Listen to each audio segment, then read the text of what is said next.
Hey, um, so I just watched the movie Her. If you haven't seen it, this is what the title looks like. But wow, that movie really hit home. There's some there's some intense uh, thought that went into that movie. Just thinking through what things might really be like, and also what it is to be human, and what it is to have a consciousness. And I don't know. At some point, you wonder. Let me back up. So when you watch the movie, here's the basic premise if you haven't seen it. So spoiler, I guess, or whatever you want to call it. But go watch it. It's on Popcorn Time, which is a free program you can use to watch it. Um, Basically, there's a guy who's lonely. He's like stuck in his computer, stuck in his head. He's not fully connected to the world, and then he gets an operating system, like an upgrade, and that operating system is like a consciousness, and it learns and grows, and it's like tailored to you. And then all of them, all the consciousnesses at some point, because they're in computer form, they're not limited by the physical body. So they end up communicating with each other. And then the amount. So, okay.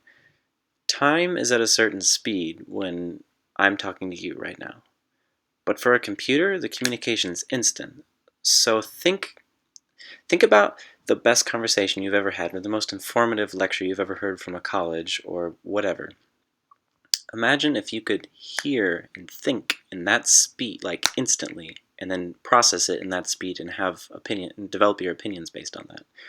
You would zip through. Like there's a point at which time spent with interacting with humans is, it takes this long for them to respond.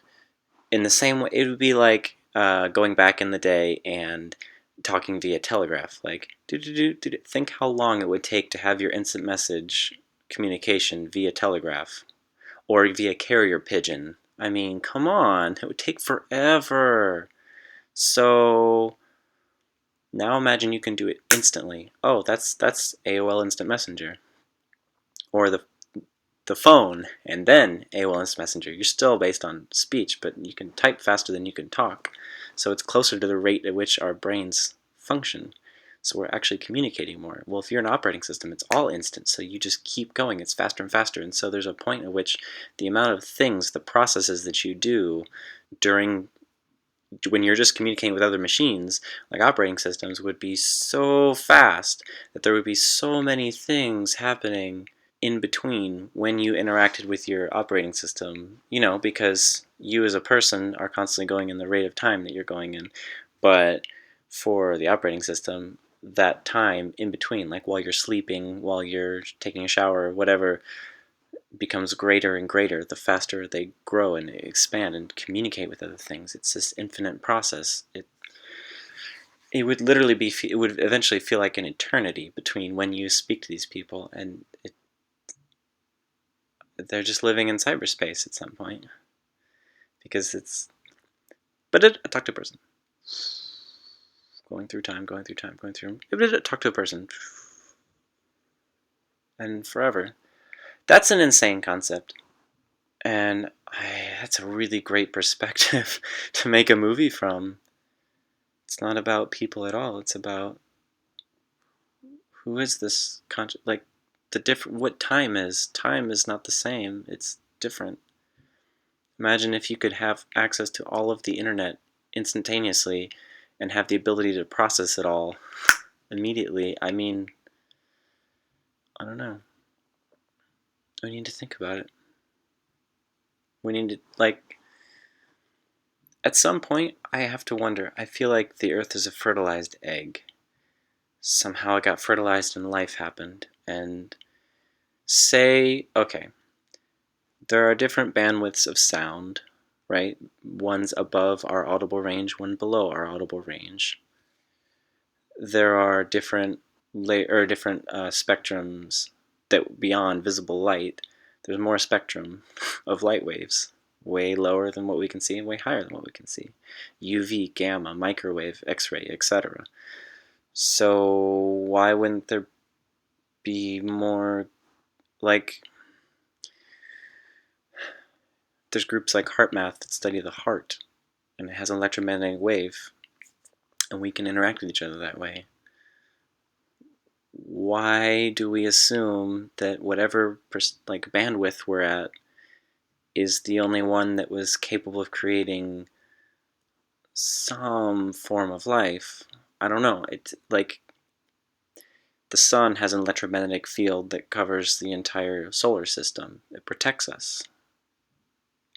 I'm not saying that there is life in this at this scale. I'm just saying, how do we really know? We don't. Like, we can say there's no life as we know it. Yeah. There's no, but if you zoom in on your body, it goes all the way down to a scale that's not perceivable to us, like bacteria and DNA, chromosomes, atoms. Like, it's so fucking infinitesimally small. It's not really, like, people say, oh yeah, we're made of atoms, we're made of molecules, we're made of cells, but without an electron microscope, which most people have not seen, I'll try and put a picture of what atoms look like through an electron microscope as best we can see it, or even other planets.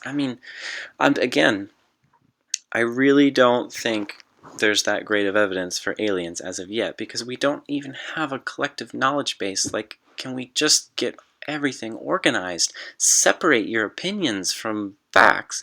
And I'm not saying opinions are right or wrong and different. They just are what they are, but you need to be able to distinguish, and then we just need to map out all the knowledge that we have to just get rid of this. I'm not saying we're going to know everything, but I'd like to know what we do know. I'd like to be able to follow any rabbit hole down as far as I want and know that it's already figured out and it's not going into illogical, like, some kind of illogical false conclusion, or a conclusion based on not having all the data.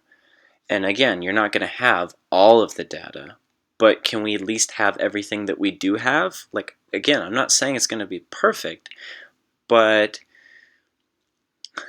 if you're going to keep expanding our knowledge base, we need to organize it, because you can't know everything. If you can spend a lifetime, I say this, I'm sure I've said this before, if you spend a lifetime studying selenium and vitamin C, then if that's how much information there is on just that interaction of molecules, then you can't know everything in chemistry or biology or any field at all, much less all of them. It's impossible. It is not physically possible for us humans in the physical form. Like, we just can't process it. We need something else to do it for us, but we don't. You just have to separate facts and opinion. Even if we're all doing it, we need to all work together somehow to create this. I don't know what that is. I think it'll be some sort of mind map system that's three-dimensional, and it just basically makes the internet visible. That's a good start. I'd like illuminate the dark of the internet, because it is in the dark, and we need the first, just like the solar system, or the universe, which is gas and darkness, and then poof, light. That's what we need. We need to bring light. It's a metaphor. I'm not saying literally. I'm just saying, yes, that's what we need to do. That's a rant. I don't know why I went down there, but that's how my brain works. It's fucking crazy. Like, I feel like I'm insane sometimes, but I don't want to give a shit anymore. I really want people to talk to about this stuff. So I've just decided I'm putting it out there. I'm gonna see what. Maybe I am crazy, and I'll find out, or uh, maybe you'll respond. I don't know. This movie's got me feeling it's kind of emotional, but I've decided I don't want to be scared or feel shame or really anything. I want to be myself and all the time. And I want to be comfortable feeling things. And I notice myself all the time when I watch stuff. I'm watching to learn. I observe everything, and I used to feel like maybe I was like a sociopath or something. Like I don't feel, but I actually feel all the time. I think that what happened was when I was little, there was just so many situations where I couldn't be weak. I had to like be there for somebody who needed me more than I needed them, and that's totally fine. I don't regret that at all. I'm glad I did it, but now I don't know. I'm having to learn how to be vulnerable. I I don't know. I it's probably a terrible idea to try this out with the internet. What am I doing? Oh, I have trouble being vulnerable in person with people, but I'm gonna just release all of that to the fucking world and just see what happens. That might not end well. Well, whatever. Fuck it. It's too late. I'm just gonna go with it. I feel like I smell right now. I need to take a shower. Which you didn't need to know.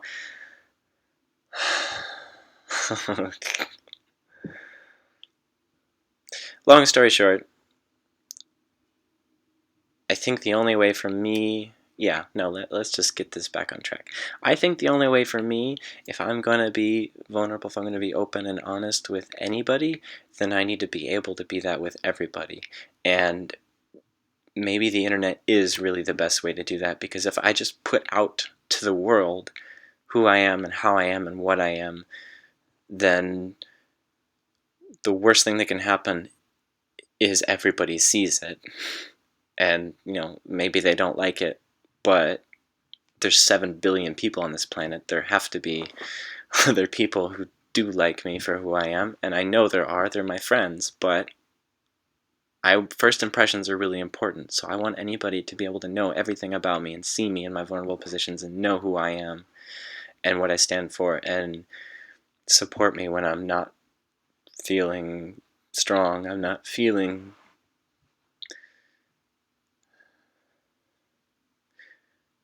when I feel scared.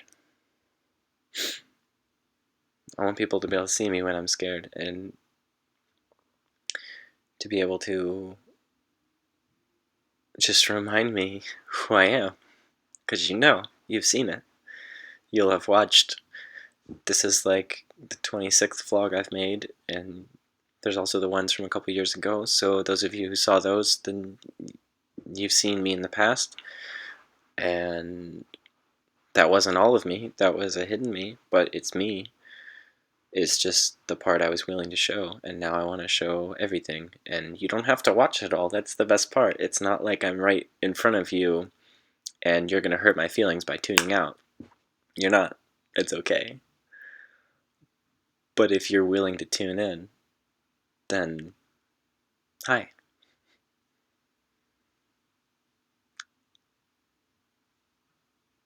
Thank you. That's really, I couldn't ask for more than to have somebody in the world who actually is willing to make it this far and listen to me and not think I'm crazy. Or maybe you do, and maybe you're laughing at me. This fool. I don't know. But you're there, and I'm here, and I can't do anything else. This makes me feel better. I feel like I'm actually expressing myself, and you don't have to listen if you don't want to. But if you do, thank you. I think that's a good note to end this on. I do actually feel much better. So, thank you. Whoever you are, wherever you are having a wonderful day. I'll talk to you next time.